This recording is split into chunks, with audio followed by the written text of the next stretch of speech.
Hey, what's up there, YouTube? How you doing?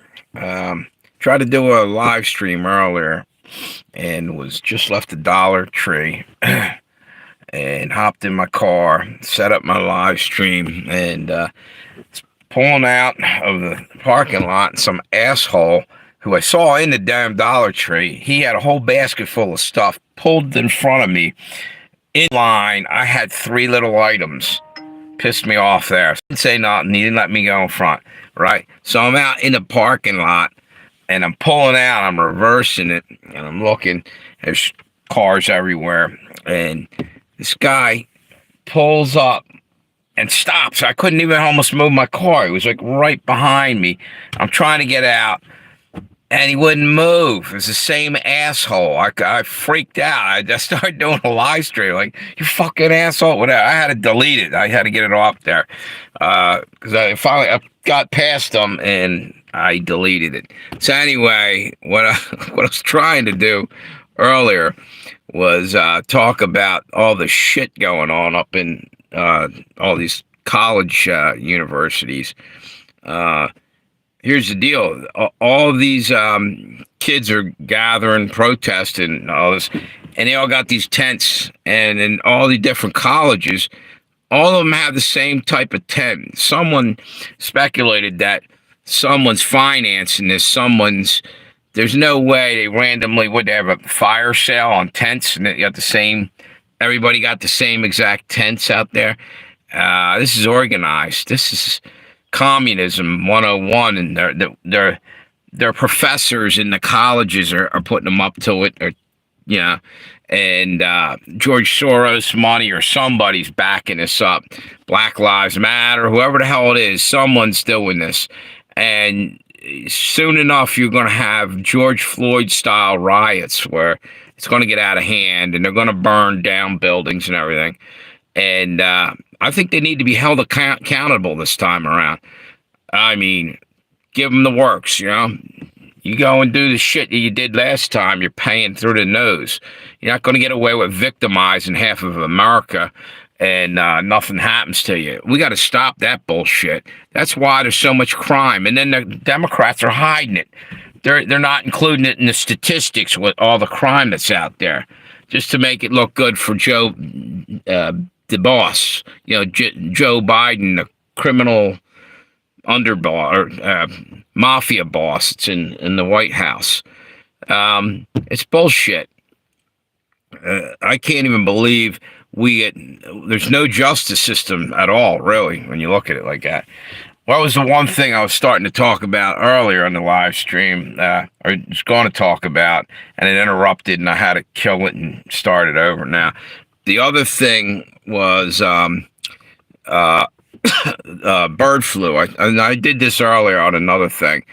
It was ridiculous. They said they found bird flu, and this is probably a repeat for some of you that were here.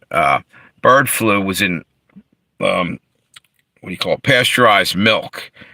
I'm thinking, how's that survive that pasteurized thing? Number one, and second thing is, I thought it was ironic because I started thinking about that.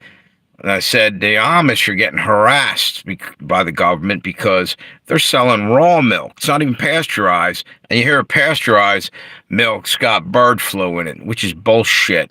There's something's going on here with that. And they're also claiming that the virus, the bird flu virus, has jumped from birds to cattle and going into human beings, which is extremely, extremely rare, I think, on its own. That's gain of function work from Mr. Fauci, probably, or something. That had to be a modified virus or something's going on there. And this time around, that's another guy. He needs to be held accountable. In fact, I thought Rand Paul was going after him for the whole C-19 thing, and maybe still is. But these guys are doing it again. They're going to, the 24th, I said this earlier too, that they're going to have the WHO, World Health Organization, has a treaty, and a bunch of countries already signed on to it. I know Japan wanted no part of it, wouldn't agree to any of that. And evidently Biden signed us up along the dotted line or something, or he's about to. So we only got like a month before that happens. And it's weird how everything's all happening at once with the bird flu and this and that. It's a scare. Hey, how you doing? I just saw somebody give me a thumbs up. Thank you. um, so basically, it's time to take our country back, big time. There's no justice system. We're completely, legitimately, what do you call it? Have the right to do what we got to do to get it back because it was stolen from us. Here's the next thing. I'm going to make a prediction. I almost guarantee, I'm not going to say I guarantee, I almost guarantee Trump's going to be reinstated by the beginning of summer.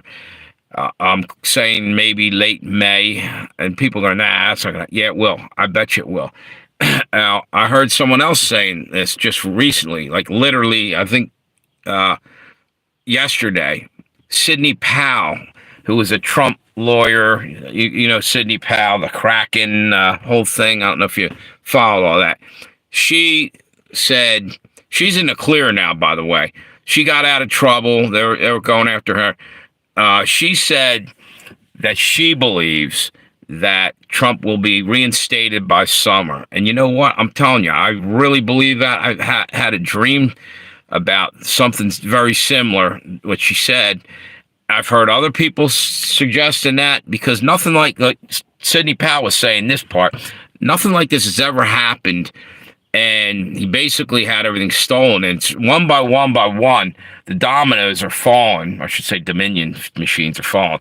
And it's just proven that they never gave Trump a chance, really, to prove his case. It's coming to the point where it's being exposed over and over. He's winning all these cases. I would say God is helping him somehow, some way, because it's kind of amazing what's happening. Now, there's also the other theory that maybe Trump's the Antichrist. I don't know. I don't think so, but he might be. I mean, this world's gotten so crazy. Who knows? But anyway, I really believe that's going to happen by early summer. And she said that. I was like, okay, I'm locked in because she's pretty intelligent. She's a really good lawyer, and what she said made sense. But anyway, the other thing I was trying to talk about earlier before I killed the live stream was with World War III kicking off, and now we're looking at civil war possibly, and thanks to the younger generation that's protesting in the college, campuses and everything. That's who's going to kick it off. If you're old enough to remember, back in the 70s, I think it was late 70s, the Iranian students had a revolution, and they're the ones that captured the American hostages, or 53 or however many there was. And Jimmy Carter sent in helicopters and commandos to try to rescue them, and it failed miserably. So they were stuck over there for quite some time. But anyway, it's the same mentality. Those kids over in Iran, the students, were having their revolution. I kind of see the same thing over here now, that it's almost like, who inspired them? Someone from the Middle East, maybe. Maybe it actually came over, and they're using that same concept, and they're using the Palestine argument or thing now to kickstart a revolution, because that's what they keep doing. They're not really caring too much about what's going on in their own country. Look, there's people being killed all over the world. It's funny that they latched on to that one. There's people being slaughtered for a long, long time. Why did they pick that one? Because the powers that be are pushing that one for whatever reason. That's my belief. And I think one of the powers is Mr. Soros with all his money, and whoever else, these elites, the World Economic Forum. This is all set up to take down America. And everything they've been doing has been to crush us. I mean, the train derailments, bridge attacks, the food factories burning down, 101 in less than a year. You name it, just tons and tons of what I would call stealth attacks, because you can't really, a lot of the stuff they can, plausible deniability. They can say, oh, that was an accident. Oh, that's a coincidence. So you're getting a lot of free shots in on your opponent long before he finally says, no, I'm being attacked. And that's what they're doing to us, in my opinion. And anyway, I don't think United States is long to stand up to this if they don't make a move and get do something back. And one thing is that the what do you call it? The geez, drawing a blanker. The damn, just having a senior moment. One of the things that I was talking about was the man. Why am I drawing this blank? It's right on the edge of my tongue. I can't. Anyway, let me jump over that because I'll sit there for another 5 minutes stuttering over it. I think, hey, thank you. Did somebody else put a thumbs up there? Okay. Now I'm talking to one person, whoever it is, thank you for stopping by. Probably going to do another live stream a little later on. I'm going to stop in the house. I just pulled in, get something to eat, and probably do another one later on. And anyway, let me try to go back and finish that thought. I just literally, my brain froze for some reason, and I don't even remember what it was about. But shit, I hate that. Yeah, 60 years old, shit happens. Anyway, let me do that. Let me go and get something to eat and get my head back on straight and talk to you guys. Thank you for stopping by. Appreciate you showing up. Appreciate the thumbs up. Have a great day.